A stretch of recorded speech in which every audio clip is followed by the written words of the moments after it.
ఈ రోజు movie review కిష్కిందపూర్ movie రివ్యూకి వస్తే కనుక ఒక గోస్ట్ హాంట్ టూర్ అనేది హీరో బెల్లంకొండ సాయి శ్రీనివాస్, అనుపమ పరమేశ్వర్, సుదర్శన్ ఈ ముగ్గురు ఒక గ్రూప్ గా గోస్ట్ హాంటింగ్ టూర్ అనేది కండక్ట్ చేస్తారు సిమిలర్ గా. సో అయితే వాళ్ళు ఫస్ట్ చేసేది సునంద ప్యాలెస్ అని చెప్పి ఒక దాంట్లో చేస్తారు. అదంతా వాళ్ళ సెటప్ తో చేస్తారు. సో ఎవరైతే టూరిస్ట్ ఉంటారో వాళ్ళకి ఉన్న భయాన్ని పోగొట్టడానికి.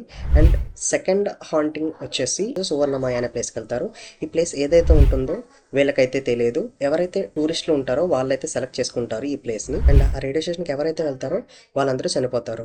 సో హీరోతో పాటు మొత్తం 10 మెంబర్స్ అయితే అక్కడికి వెళ్తారు. అనుపమ పరమేశ్వరన్, సురేంద్రన్, హైపరాది మరికొందరు అయితే వెళ్ళడం జరుగుతుంది. సో అయితే ఎవరైతే ఆ హాంటింగ్ ప్లేస్ కి ముందు వెళ్తారో, అంటే ముందు ఎవరైతే అడుగు పెడతారో వాళ్ళైతే చనిపోతారు. రిమైనింగ్ వాళ్ళు ఎలా ప్రాణాలతో బయటపడ్డారు, అసలు ఆ ఊరికి ఈ రేడియో స్టేషన్ కి ఉన్న సంబంధం ఏంటి అనేది మూవీ ప్లాట్. పర్ఫార్మెన్స్ విషయానికి వస్తే కనుక బెల్లంకొండ సాయి శ్రీనివాస్ ఎక్సలెంట్ గా యాక్ట్ చేశారని చెప్పి చెప్పాలి. అండ్ సెకండ్ హాఫ్ లో ఒక డైలాగ్ ఏదైతే ఉంటుందో చాలా అంటే చాలా బాగా చెప్పడం జరిగింది. సెకండ్ హాఫ్ క్లైమాక్స్ దగ్గర అయితే ఆ డైలాగ్ అయితే రావడం జరుగుతుంది. అండ్ అనుపమ గారికి చాలా రోజుల తర్వాత ఒక ఫుల్ లెంత్ క్యారెక్టర్ అయితే రావడం జరిగింది.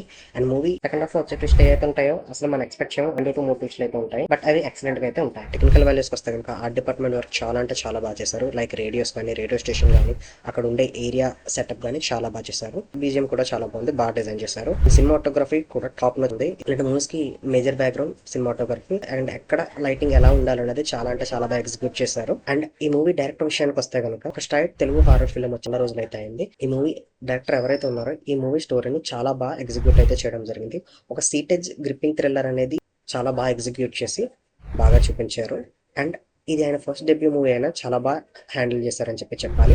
అండ్ ఆయన నుంచి ఇంకా ఇలాంటి మరిన్ని మూవీస్ రావాలనుకుంటున్నాం. ఎవరైతే హారర్ మూవీ కావాలనుకుంటున్నారో అండ్ ఎవరైతే సీటేజ్ గ్రిప్పింగ్ థ్రిల్లర్ చూసి చాలా రోజులు నేను ఫీల్ అవుతున్నారు చాయిస్ అని చెప్పి చెప్పొచ్చు. ఒక ఇంటెన్సింగ్ అండ్ ఇంట్రెస్టింగ్ వేలో అయితే మూవీని డిజైన్ చేశారు. సో మస్ట్ వాచ్ అని చెప్పి చెప్పాలి. ఇదైతే నా రివ్యూ. సో మాక్సిమం ఈ మూవీని థియేటర్ ఎక్స్పీరియన్స్ అయితే చేయండి, ఓటీటీ ఎక్స్పీరియన్స్ కన్నా. Thank you for watching.